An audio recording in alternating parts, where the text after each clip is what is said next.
नमस्कार साथियों, मैं सुनील सर अपने YouTube channel GIG coaching point free coaching with Sunil sir में आप सभी का स्वागत करता हूं। साथियों, आज हम पढ़ने वाले हैं भूगोल के महत्वपूर्ण एक जो चैप्टर है जिसको हम कहते हैं बायोस्फीयर रिजर्व या जैवमंडल आरक्षित क्षेत्र। साथियों, जैवमंडल आरक्षित क्षेत्र होता क्या है तो इसके बारे में बताएं आपको। ये एक ऐसा क्षेत्र होता है जहाँ पर जैव विविधता की स्थिति पाई जाती है और उसके संरक्षण के लिए उसको रिजर्व क्षेत्र घोषित किया जाता है। अब इसके लिए क्या करते हैं, इसके तीन स्तरीय जोन होते हैं। एक होता है कोर जोन, दूसरा इसका होता है आपका बफर जोन और तीसरा होता है इसके आगे ट्रांजिशन जोन। जो आपको कोर एरिया है, जिसको कोर एरिया बोलते हैं, इसका कार्य क्या है? यह एक ऐसा क्षेत्र है यहाँ पर जैव विविधता के संरक्षण के लिए अत्यंत उपयोगी ये क्षेत्र होता है और यहाँ पर विनाश रहित अनुसंधान कार्य या ये मान लीजिए ये ज़्यादातर क्षेत्र प्रतिबंधित होता है। और यहाँ पर मानव गतिविधियों की अनुसंधान के लिए अगर बहुत आवश्यक है तो उसकी परमिशन मिलती नहीं तो नहीं दी जाती है। दूसरा जो एरिया होता है इसको हम बफर जोन बोलते हैं। इसमें क्या होता है, यह क्षेत्र केंद्रीय परिक्षेत्र को चारों तरफ से घेरे हुए, देखिए ये कोर एरिया इसको चारों तरफ से घेरे हुए है और इसका प्रयोग जो है पर्यावरणीय शिक्षा, मनोरंजन मूल तथा प्रायोगिक अनुसंधान के लिए किया जाता है। इसके बाद जो तीसरा एरिया होता है इसको बोलते हैं हम ट्रांजिशन जोन। इसको टी करके आप संबोधित कर लें इसको ट्रांजिशन जोन, या इसमें हिंदी में अगर कहें तो इसे हम कहते हैं संक्रमण क्षेत्र। यह क्या होता है, यह जैवमंडल का बाहरी क्षेत्र होता है और जो आपके इसके अंदर बफर जोन आता है और बफर जोन के अंदर आपका कोर एरिया आता है, कोर जोन होता है। यहाँ पर क्या है, यहाँ पर जीव जंतुओं पौधों को संरक्षित करने में गैर सरकारी संगठनों के योगदान को शामिल किया जा सकता है। यहाँ पर मानव और जो है एक प्रतिबंधों के साथ मानव गतिविधियों की अनुमति इस क्षेत्र में होती है। अब हम चलते हैं, ये आप मैप देखेंगे, मैप में आप देखेंगे बायोस्फीयर रिजर्व हैं, आपका कोल्ड डेजर्ट है, ग्रेट रन ऑफ कच्छ है। मैं एक एक करके सबके बारे में बात करते हैं। चलते हैं अगली साइड की तरफ। इनकी संख्या टोटल है साथियों 18। कितने बायोस्फीयर रिजर्व हैं? 18 है। और इनको कब के परमिशन मिली, क्या क्या विशेषता, उसके बारे में बात करते हैं। सबसे पहले बात करते हैं हम नीलगिरी बायोस्फीयर रिजर्व। ये कहाँ पर है? तो ये तमिलनाडु में सिचुएटेड है और केरल का एरिया भी इसके अंतर्गत आता है और कर्नाटक का क्षेत्र भी इसके अंतर्गत आता है। अब हम बात करते हैं, इसको जो है भारत सरकार ने 1986 में बायोस्फीयर रिजर्व क्षेत्र डिक्लेयर किया था या जैवमंडल आरक्षित क्षेत्र घोषित किया था। ये आप इसको अगर लोकेशन देखेंगे आप इसकी पिछली स्लाइड में, तो जो आपको जो नीलगिरी ये दिख रहा है आपको, ये यहाँ पर है, ये लोकेशन इसकी। और यहाँ पर क्या है, ये केरल, तमिलनाडु और कर्नाटक के मध्य में स्थित है। तीनों में इसका एरिया आता है। वायनाड जिला है आपका केरल का, नागरहोल है, बांदीपुर मदुरई है, ऐसी साइलेंट वैली, सिंगोवन हिल्स के भाग इसके अंतर्गत आते हैं। और इसका कुल जो एरिया है वो 5520 वर्ग किलोमीटर के लगभग है। तो याद रखना है आपको, क्या याद रखना है कि नीलगिरी बायोस्फीयर रिजर्व कहाँ है? तो आपका ये तमिलनाडु, केरल और कर्नाटक में स्थित है। कब इसको बायोस्फीयर रिजर्व घोषित किया गया? तो 1986 में किया गया। और ये पहला बायोस्फीयर रिजर्व घोषित किया गया था। तो पहला आपको हमेशा याद रखना है, अंतिम भी याद रखना है और पहला भी याद रखना है, ठीक है। तो नीलगिरी आपका पहला बायोस्फीयर रिजर्व रहा। चलते हैं अगले बायोस्फीयर रिजर्व की तरफ। तो दूसरा है नंदा देवी कहाँ पर है ये? तो ये आपके उत्तराखंड में स्थित है। कहाँ पर है ये? उत्तराखंड में स्थित है। और उत्तराखंड के चमोली जिला, पिथौरागढ़ जिला एवं अल्मोड़ा जिला के बीच में ये विस्तृत है। इसका कुल क्षेत्रफल है 5,861 वर्ग किलोमीटर। और ये दूसरा बायोस्फीयर रिजर्व है जिसे भारत सरकार ने इस क्षेत्र को बायोस्फीयर रिजर्व घोषित किया या जैव मंडल आरक्षित क्षेत्र घोषित किया। और कब किया? 1988 में इसको घोषित किया। अगले हम अगर बायोस्फीयर रिजर्व की या जैव मंडल आरक्षित क्षेत्र की बात करते हैं तो है आपका तीसरा नौक्रेक। क्या है ये? नौक्रेक। ये कहाँ पर है? तो ये है आपके मेघालय में। और इसको 1988 में जैव मंडल आरक्षित क्षेत्र घोषित किया गया। इसमें कौन कौन से क्षेत्र सम्मिलित हैं? तो गारो हिल्स की जो पहाड़ियाँ हैं उन्हीं का क्षेत्र है। इसमें 820 वर्ग किलोमीटर का जो एरिया है उसमें आपका नौक्रेक जैव मंडल आरक्षित क्षेत्र स्थित है। आगे चलते हैं साथियों, मन्नार की खाड़ी। मन्नार की खाड़ी कहाँ है? तो ये आपके तमिलनाडु के पास में जो समुद्री एरिया है उसको मन्नार की खाड़ी कहते हैं। भारत एवं श्रीलंका के बीच में ये स्थित है, ये समुद्री क्षेत्र है। और इसको 1989 में जैव मंडल आरक्षित क्षेत्र घोषित किया गया है। इसका एरिया है 10,500 वर्ग किलोमीटर। अगले बायोस्फीयर रिजर्व की बात करते हैं तो वो है आपका सुंदरवन। आपने सुना होगा, सुंदरी वृक्ष की अधिकता के कारण इस क्षेत्र को सुंदरवन कहा जाता है। और ये कहाँ पर है? ये गंगा ब्रह्मपुत्र के बीच की का जो डेल्टा क्षेत्र है वहाँ पर ही सुंदरवन स्थित है। इसका क्षेत्रफल कितना है? 9,630 वर्ग किलोमीटर। और ये कहाँ पर पड़ता है? अगर स्टेट के लोकेशन से देखें तो आपके वेस्ट बंगाल में है। और इसको जो है बायोस्फीयर रिजर्व का दर्जा दिया गया 1989 ईस्वी में। चलते हैं अगले बायोस्फीयर रिजर्व की तरफ। तो छठा बायोस्फीयर रिजर्व है आपका मानस। कहाँ पर है ये? असम में है। और इसको बायोस्फीयर रिजर्व का दर्जा कब दिया गया? 1989 में। कौन कौन से क्षेत्र इसके अंतर्गत आते हैं? तो आपका असम का कोकराझार है, बोंगाई गांव है, बरपेटा है, नलवाड़ी है, कामरूप एवं दरांग जिलों के जो इसका एरिया है 2,837 वर्ग किलोमीटर का, वो इसके अंतर्गत आता है। आगे चलें साथियों 7वें बायोस्फीयर रिजर्व की तरफ। तो वह है आपका ग्रेट निकोबार। इसको भी 1989 में ही बायोस्फीयर रिजर्व का दर्जा दिया गया। और यहाँ पर अंडमान निकोबार द्वीप समूह में स्थित है। अंडमान निकोबार द्वीप समूह के ही जो द्वीप हैं, द्वीपों के भाग मिलकर 885 वर्ग किलोमीटर का क्षेत्र ग्रेट निकोबार जैव मंडल आरक्षित क्षेत्र के अंतर्गत आता है। आगे चलते हैं हम। अगला बायोस्फीयर रिजर्व है आपका Simlipal biosphere reserve. Simlipal biosphere reserve ये कहाँ पर है? तो ये आपका उड़ीसा में है। और इसको 1994 में बायोस्फीयर रिजर्व घोषित किया गया, जैव मंडल आरक्षित क्षेत्र घोषित किया गया।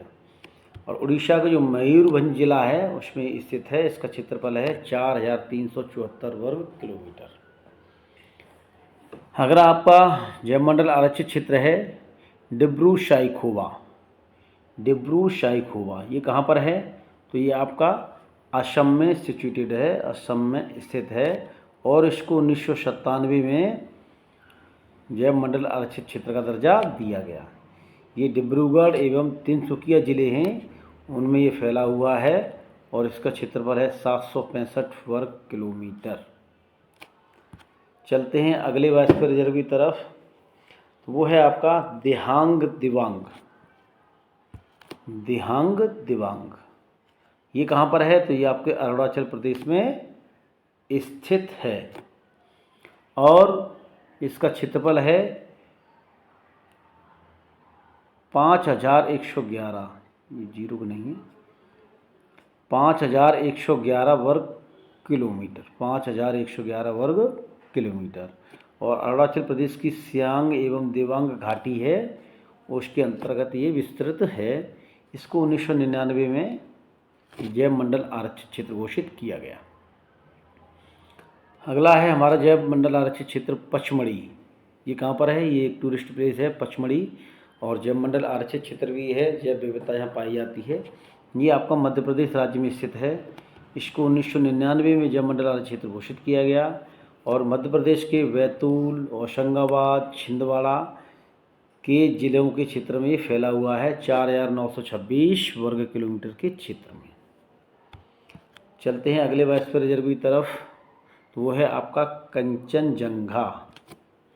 कंचनजंगा कंचनजंगा आपका कहाँ पर है? तो ये आपका सिक्किम राज्य में स्थित है और उत्तरी एवं पश्चिमी सिक्किम के अंतर्गत इसका क्षेत्र विस्तृत है। इसका क्षेत्रफल है 2619.92 वर्ग किलोमीटर और इसको जैवमंडल आरक्षित क्षेत्र घोषित किया गया सन 2000 ईस्वी में। अगले हम जैवमंडल आरक्षित क्षेत्र की बात करते हैं, तो वो है आपका अगस्त्य मलाई। क्या है? अगस्त्य मलाई। और इसको 2001 में जैवमंडल आरक्षित क्षेत्र घोषित किया गया। ये तमिलनाडु और केरल राज्य में विस्तृत है। तमिलनाडु को तिरुनेलवेली एवं कन्याकुमारी जिले तथा केरल के तिरुवनंतपुरम और कोल्लम तथा पथनमथिट्टा जो जिला है उसमें ये विस्तृत है। पथनमथिट्टा जिला जो है इसमें ये विस्तृत है और इसका क्षेत्रफल है 3,500.36 वर्ग किलोमीटर। इसको 2001 में बायोस्फीयर रिजर्व घोषित किया गया। आगे चलते हैं हम। अगला हमारा जो जैवमंडल आरक्षित क्षेत्र है वो आपका अचानक मार। ये कहाँ पर है? ये अमरकंटक में है और ये मध्य प्रदेश तथा छत्तीसगढ़ में विस्तृत है। इसको सन 2005 ईस्वी में जैवमंडल आरक्षित क्षेत्र घोषित किया गया। इसमें कौन कौन से क्षेत्र हैं इसके? तो मध्य प्रदेश का अनूपनगर तथा डिंडौली जिला और छत्तीसगढ़ का बिलासपुर जिले का क्षेत्र इसके अंतर्गत आता है। 3,835.51 वर्ग किलोमीटर क्षेत्र में ये विस्तृत है। आगे बात करते हैं हम अगले बायोस्फीयर रिजर्व की, तो वो है आपका कच्छ का रण। कच्छ का रण, इसको सन 2008 में जैवमंडल आरक्षित क्षेत्र घोषित किया गया। ये कहाँ पर है? ये गुजरात में है और गुजरात में ही कच्छ का जो रण है उस पर क्षेत्र कौन कौन से आते हैं आपका? तो राजकोट है, सुरेंद्रनगर है, पत्तन जिला और कच्छ भी अपने आप एक क्षेत्र ही है। तो उसका पूरा एरिया कितना है? 12,454 वर्ग किलोमीटर क्षेत्र में ये विस्तृत है। और ये किसके लिए प्रसिद्ध है? ये अपनी जंगली गधों के लिए प्रसिद्ध है। आगे चलते हैं हम। कोल्ड डेजर्ट, ये कहाँ पर है? तो ये आपका हिमाचल प्रदेश में स्थित है और इसका जो है कब घोषित किया गया जैवमंडल आरक्षित क्षेत्र? तो 2009 में हिमाचल प्रदेश में इसकी स्थिति है और हिमाचल प्रदेश की पिन वैली राष्ट्रीय पार्क के आसपास का क्षेत्र, चंद्रताल, सराय तथा किब्बर वन्यजीव अभ्यारण्य इसी के अंतर्गत आते हैं। Cold desert. अगला आपका बायोस्फीयर रिजर्व है शेषाचलम पहाड़ी। ये शेषाचलम पहाड़ी कहाँ जाती हो? तो ये है आपके आंध्र प्रदेश राज्य में इसकी स्थिति है। इसको 2010 में बायोस्फीयर रिजर्व घोषित किया गया। आंध्र प्रदेश में स्थित है। आंध्र प्रदेश के चित्तूर और कडप्पा जिले हैं उनके अंतर्गत इसका 4,755.99 वर्ग किलोमीटर का क्षेत्र इसके अंतर्गत आता है। शेषाचलम पहाड़ी के अंतर्गत आता है। अब आगे चलें तो आपका 18वां और अंतिम बायोस्फीयर रिजर्व है पन्ना और ये 2011 में इसको बायोस्फीयर रिजर्व घोषित किया गया। कहाँ पर है? ये मध्य प्रदेश में स्थित है और मध्य प्रदेश के पन्ना तथा छतरपुर जिले के क्षेत्र इसके अंतर्गत आता है। 2,998.98 वर्ग किलोमीटर का क्षेत्र इसके अंतर्गत आता है। अब इसमें साथियों और प्रश्न कैसे बन सकते हैं उसके बारे में बात करते हैं हम। तो भारत का उत्तरतम जैवमंडल आरक्षित क्षेत्र कौन सा है? सबसे ऊपर की तरफ अगर बात करें उत्तरतम जैवमंडल आरक्षित क्षेत्र है आपका, तो वो है कोल्ड डेजर्ट। कौन सा है आपका? कोल्ड डेजर्ट, इसे हम कहेंगे कोल्ड डेजर्ट। तो ये आपका कोल्ड डेजर्ट जो है ये जैवमंडल आरक्षित क्षेत्र है और सबसे नॉर्थ में है। कहाँ पर है? ये सबसे नॉर्थ में है। ये सबसे नॉर्थ एरिया में पड़ता है। और अगर हम साउथ की बात करें तो सबसे, अगर दक्षिणतम की बात करें तो सबसे दक्षिणतम है आपका ग्रेट निकोबार, जो अंडमान निकोबार क्षेत्र के अंतर्गत आता है। तो वो है आपका ग्रेट निकोबार, जो है वो आपका दक्षिणतम बिंदु है आपका, या दक्षिणतम जिसको कहें जैवमंडल आरक्षित क्षेत्र है। उत्तरतम कौन सा हो गया आपका कोल्ड डेजर्ट, और दक्षिणतम ग्रेट निकोबार हो गया। अगर सबसे पश्चिमी की बात करें तो आपका कच्छ का रण है, और पूर्व की तरफ बात करें तो ग्रेट निकोबार ही आएगा। मुख्य भूमि की यदि हम बात करें तो असम का आपका डिब्रू सैखोवा जो वन्यजीव अभयारण्य है वो उसके अंतर्गत आएगा। अब हम बात करते हैं कि मुख्य भूमि का दक्षिणतम जैवमंडल आरक्षित कौन सा है, तो वह है आपका अगस्त्यमलाई। और अगस्त्यमलाई कहाँ है आपका, तो केरल तमिलनाडु के बीच में स्थित है। अब बात करते हैं हम सबसे बड़ा वन्यजीव अभयारण्य कौन सा है। तो सबसे बड़ा वन्यजीव अभयारण्य नहीं, जैवमंडल आरक्षित क्षेत्र कौन सा है, तो सबसे बड़ा जैवमंडल आरक्षित क्षेत्र है आपका कच्छ का रण। कच्छ का रण जो है वो सबसे बड़ा जैवमंडल आरक्षित क्षेत्र है। और अगर सबसे छोटे की बात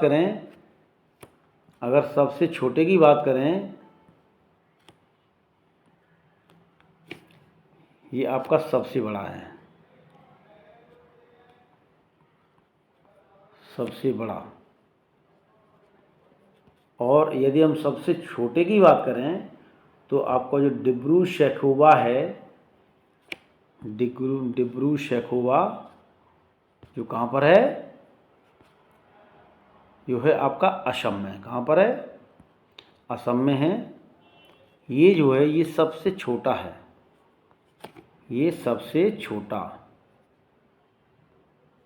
स्मॉलेस्ट वन्यजीव अभयारण्य। तो आपको क्या क्या याद रखना है, सबसे बड़ा वन्यजीव अभयारण्य कहाँ है, कच्छ का रण। सबसे छोटा कहाँ है, डिब्रू सैखोवा। उत्तरतम कौन सा है, कोल्ड डेजर्ट है। दक्षिणतम कौन सा है, ग्रेट निकोबार है। ठीक है साथियों, तो इससे संबंधित प्रश्न अगर आपको परीक्षा में आएगा तो आप उसको निकाल देंगे, और ये प्रश्न किसी भी प्रकार से आपसे छूटेगा नहीं। इसी उम्मीद के साथ आज का इस लेक्चर को यहीं पर समाप्त करते हैं। और आप सभी लोगों को, अगर आप सभी लोग ऐसे ही स्टिल जीके से संबंधित जानकारी लेना चाहते हैं तो हमारे चैनल पर बने रहिएगा।